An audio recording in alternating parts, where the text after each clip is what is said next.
স্বাগতম আপডেট বাংলার আজকের বিশেষ প্রতিবেদনে। জাতির ইতিহাসের এক গুরুত্বপূর্ণ অধ্যায় ধানমন্ডি ৩২ নম্বর বাড়ি। আজ সেই বাড়ির ইট নিয়েই চলছে আলোচনার ঝড়। কেন মানুষ এই বাড়ির ধ্বংসাবশেষ সংগ্রহ করছে, চলুন বিস্তারিত জেনে নিই।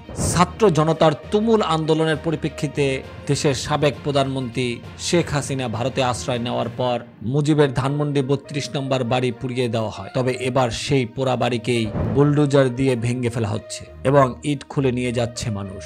বুধবার রাত থেকে শুরু হয় ভাঙ্গার কাজ। কোটি ক্রেন ও দুটি এক্সকেভেটর ব্যবহার করে বাড়িটি ভাঙ্গা হয়, যা বৃহস্পতিবার সকালেও চলতে দেখা যায়। ইতিমধ্যে অর্ধেকের বেশি বাড়ি গুড়িয়ে দেওয়া হয়েছে। এখন প্রশ্ন উঠেছে, মানুষ কেন এই বাড়ির ইট সংগ্রহ করছে? কেউ স্মৃতির জন্য, কেউ ইতিহাসকে সংরক্ষণের জন্য, আবার কেউ হয়তো শুধুই কৌতূহলের কারণে। তবে নিম্ন আয়ের মানুষদের উদ্দেশ্য ভিন্ন।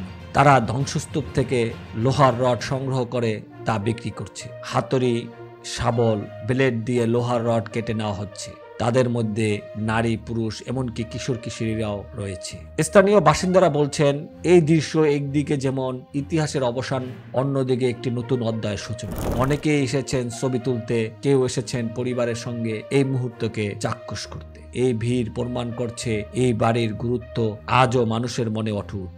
ধানমন্ডি ৩২-এর পরিণতি ইতিহাসের একটি অনন্য ঘটনা হয়ে থাকবে। আপনাদের মতামত জানাতে ভুলবেন না। কমেন্টে লিখুন এই ঘটনার প্রতি আপনার দৃষ্টিভঙ্গি কি। এমন আরও আপডেট পেতে সাবস্ক্রাইব করুন আমাদের চ্যানেল আপডেট বাংলা এবং পাশে থাকা বেল আইকনটি প্রেস করুন।